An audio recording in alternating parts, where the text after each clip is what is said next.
de cette édition, violent combat entre l'armée et les Chebab dans une ville frontalière de la Somalie et du Kenya ce lundi. On déplore au moins 12 morts.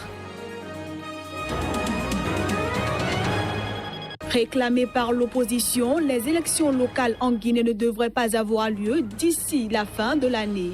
Ces élections étaient attendues depuis 2005.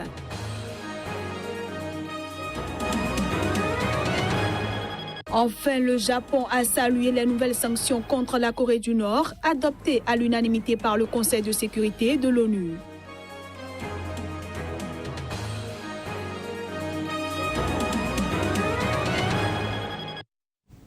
Voilà pour le sommaire. Mesdames, Messieurs, bonjour et bienvenue. En République centrafricaine, plus précisément à Bata-Kanfo, de nouvelles violences ont éclaté jeudi dernier. Le bilan fait état d'au moins 6 personnes tuées. Voici le récit des faits.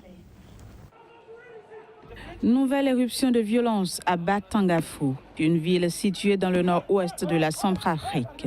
Au moins 6 personnes ont été tuées lors des combats. Ils ont éclaté suite au meurtre d'un journalier travaillant pour une organisation humanitaire. À Bata-Kanfo, plus de 28 000 personnes sont désormais privées d'aide humanitaire suite au retrait des ONG présentes sur place. Les populations se retrouvent donc sans eau, sans hygiène et sans assainissement. Bata-Kanfo est en proie à un regain de violence depuis fin juillet, lorsque de violents combats entre des hommes non identifiés ont fait 24 morts et provoqué la fuite des habitants de la région. La République centrafricaine peine à sortir du conflit qui a commencé en 2013 avec le renversement du président François Bozizé par l'ex-rébellion de la Seleka, entraînant une contre-offensive des milices anti-Balaka. Selon les Nations Unies, la moitié des 4,5 millions de Centrafricains dépend de l'aide humanitaire. Plus de 600 000 personnes ont été déplacées dans le pays au mois d'août. On reste dans ce même registre. De violents combats ont éclaté ce lundi dans une ville frontalière de la Somalie et du Kenya, Belad Awo, proche de Mandera. Dans l'après-midi de ce lundi, un attentat à la voiture piégée a eu lieu dans le centre de Mogadiscio. Les images. C'est à 5 heures ce lundi matin que de violents échanges de tirs ont commencé à être entendus dans la localité de Belad Awo.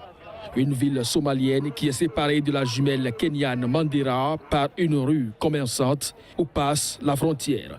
Ces tirs d'armes légères ont été précédés de l'explosion d'une voiture piégée contre une caserne. Des habitants ont alors signalé que des djihadistes Chebab avaient pénétré dans la ville.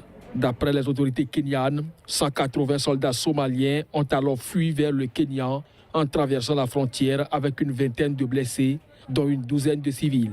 Selon des témoins, les combats ont duré 5 heures. Les islamistes ont fini par faire flotter leur drapeau sur un bâtiment administratif, mais des hélicoptères de l'armée kenyane sont finalement parvenus à repousser les insurgés hors de la ville en fin de la matinée. Grosse frayeur donc côté kenyan dans cette région où les incursions des Chebab sont fréquentes. L'année dernière, des commandos islamistes infiltrés depuis la Somalie avaient perpétré plusieurs massacres la nuit dans les campements d'ouvriers autour de Mandera. Le Kenya avait alors annoncé la construction d'un mur pour protéger sa frontière, un chantier qui n'est toujours pas terminé. Un nouvel attentat à la voiture piégée a eu lieu dans l'après-midi sur une artère centrale de Mogadiscio. De la Somalie, rendons-nous en République démocratique du Congo où l'enregistrement des électeurs dans le Kasaï débute en principe ce mardi. Et selon le porte-parole de la Commission électorale nationale indépendante, Jean-Pierre Kalamba, l'opération va durer 90 jours, soit 3 mois comme pour les autres provinces. L'opération devrait prendre fin entre décembre 2017 et janvier 2018. Ceci implique un nouveau report de la présidentielle. Face à cet état de choses, l'opposition appelle à la publication d'un chronogramme des scrutins et exige également la mise sur pied d'une période de transition sans le président Joseph Kabila, dont le second mandat a expiré en décembre 2016. Située au centre de la République démocratique du Congo, la région du Kasaï a été le théâtre de violences meurtrières qui ont fait des milliers de morts et plus d'1 million de personnes déplacées. Élections locales en Guinée équatoriale, je l'annonçais en titre, le pays ne semble toujours pas sorti des difficultés. Les discussions dans le cadre de l'organisation du scrutin tâtonnent. Conclusion, les élections ne pourront se tenir d'ici la fin de l'année. Réunion lundi du comité de suivi du dialogue inter-guinéen. Il en ressort que les élections locales en Guinée, attendues depuis 2005, ne devraient pas avoir lieu d'ici à la fin de l'année. Pourtant, elles sont ardemment réclamées par l'opposition. En vertu d'un accord conclu en octobre 2016 dans le cadre du dialogue politique national entre le pouvoir, l'opposition, la société civile et les partenaires internationaux de la Guinée, des élections locales, les premières depuis 12 années, auraient en effet dû se tenir en février. Mais les discussions sur le calendrier patinent, malgré les manifestations organisées par l'opposition pour exiger du président Alpha Condé le respect des 10 accords. La Commission électorale nationale indépendante a présenté lors de la réunion de suivi lundi ses grandes lignes de l'avant-projet de chronogramme.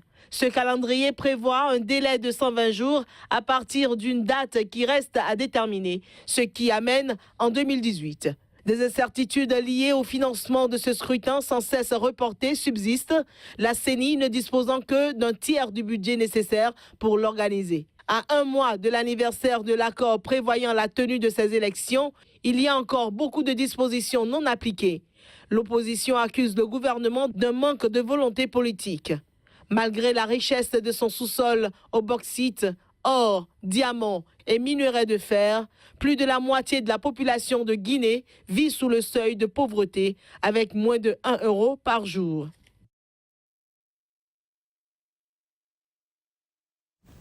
Allons à présent au Bénin où offrir de l'eau potable aux populations, surtout celles des milieux ruraux, préoccupe la Fondation Adjavon Sébastien Germain et son partenaire, l'association Michel Gestin pour l'enfance. Entre 2015 et 2017, une douzaine de points d'eau ont été réalisés. Retour ici sur la cérémonie de mise en service d'un de ces nombreux points d'eau dans la commune de Torry, dans le département de l'Atlantique. Il y a quelques jours encore, racontent les habitants de petites localités dans les départements de l'Atlantique au Bénin, l'eau était une denrée rare pour les populations. Trouver de l'eau pour les besoins de la famille était une réelle corvée, surtout pour les femmes. Elles devaient marcher sur des kilomètres pour aller chercher ce liquide précieux à la rivière ou le tirer péniblement des puits. Dans la commune de Torry, les villages Khessa et Wonou en sont délivrés. Grâce à la Fondation Adjavon Sébastien Germain et surtout son partenaire, l'association Michel Gestin pour l'enfance, cette peine fait partie du passé. L'extension pour l'AEV d'Avodonto et la bonne fontaine d'Avodonto a couvert plus de 1200 mètres.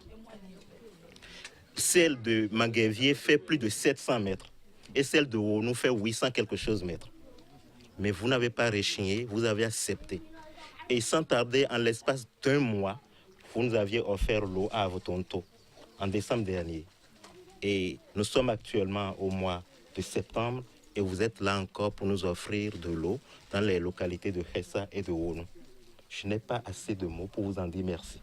Et je voudrais vous prier de ne pas vous sentir fatigué, que je revienne en vous disant chaque fois merci. À l'instar de tous les peuples, l'eau potable est un besoin essentiel pour le bien-être des populations au Bénin. Sa fourniture contribuera également à la réalisation du point 6 des cibles 6A et 6C de l'objectif de développement durable. Le point d'eau de Wonou a coûté 3 752 400 francs CFA et celui de Khessa où nous sommes 3 640 300 francs CFA, soit au total 7 392 300 francs CFA pour les deux réalisations. Nous comptons sur vous, chère population, pour entretenir ces points d'eau. Grâce au duo que constitue la Fondation Adjavon Sébastien Germain et son partenaire Michel Gestin pour l'enfance, une douzaine de points d'eau ont été construits entre 2015 et 2017 au profit des communautés à travers tout le pays. Voilà, donc, alors moi, ce qui m'a marqué ici, quand je suis venu, quand je suis venu la première fois, j'ai rencontré un petit garçon, un tout petit garçon comme ça, avec un seau sur la tête. Et quand j'ai vu l'eau, qui avait la couleur de la terre, franchement, ça j'avais un petit peu mal au cœur, j'avais mal aux tripes et je lui dis tu vas m'amener dans ta maison voir ta maman. Et puis on est allé voir sa maman et d'avoir des explications comment d'une eau comme ça on pouvait la rendre un peu plus claire. On m'a expliqué, on mettait quelques produits quelquefois, mais j'ai trouvé ça terrible. Par ces actions, la Fondation Adjavon Sébastien Germain et l'Association Michel Gestin pour l'enfance sont en phase avec les Nations Unies en ce qui concerne l'accès universel à l'eau potable à l'horizon 2030. En interactualité, en Grande-Bretagne, la mise en œuvre du Brexit a franchi une première étape législative au Parlement dans la nuit de lundi à mardi. Le projet de loi gouvernemental destiné à mettre fin à la suprématie du droit européen au Royaume-Uni a été approuvé. Après plusieurs heures de débat, alors que 290 élus ont voté contre, les députés de la Chambre des communes ont voté à 326 voix pour ce test crucial dans le processus de sortie du pays de l'Union européenne. Le projet de loi doit désormais être étudié dans le détail par la Chambre des communes en comité. Étape au cours de laquelle sera livrée une bataille pour amender ce test qui fait polémique en raison de l'étendue des pouvoirs qu'il octroie à l'exécutif. Baptisé loi de retrait de l'Union européenne, le test vise à abroger l'European Communities Act de 1972 qui avait marqué l'adhésion du Royaume-Uni à l'Union européenne et introduit la primauté du droit communautaire sur le droit britannique. À présent, il doit transposer tel quel ou amender une grande partie des lois européennes dans le droit britannique. De façon concrète, cette loi doit permettre au Royaume-Uni de continuer à fonctionner normalement lorsqu'il aura effectivement coupé le cordon avec l'Union européenne fin mars 2019, théoriquement. Ce sera à l'issue du processus de négociation avec Bruxelles. Son passage devant le Parlement constitue donc une des grandes étapes dans la mise en œuvre du Brexit après le référendum historique sur l'Union européenne du 23 juin 2016 et l'activation fin mars de l'article 50 du traité de Lisbonne qui a officiellement déclenché la procédure de divorce. Et puis le Japon salue le vote unanime du Conseil de sécurité des Nations Unies en faveur d'une nouvelle batterie de sanctions contre la Corée du Nord, lesquelles sanctions interdisent à la Corée du Nord ses exportations de textiles et réduisent ses approvisionnements en pétrole et en gaz. Les détails. À l'initiative des États-Unis, le Conseil de sécurité de l'ONU a adopté à l'unanimité ce lundi une nouvelle batterie de sanctions contre la Corée du Nord. Cette 8e série de mesures, soutenues par la Chine et la Russie, les plus proches soutiens de la Corée du Nord, vise à punir ce pays pour son essai nucléaire du 3 septembre dernier. Le Japon se félicite que cette résolution ait été adoptée à l'unanimité et rapidement seulement, une semaine après le test nucléaire. Les provocations de la Corée du Nord représentent une menace grave et directe pour la paix et la stabilité dans la région et du pays. La résolution de l'ONU renforce la pression sur la Corée du Nord à un niveau sans précédent, ce qui montre clairement la volonté de la communauté internationale de forcer la Corée du Nord à changer sa politique.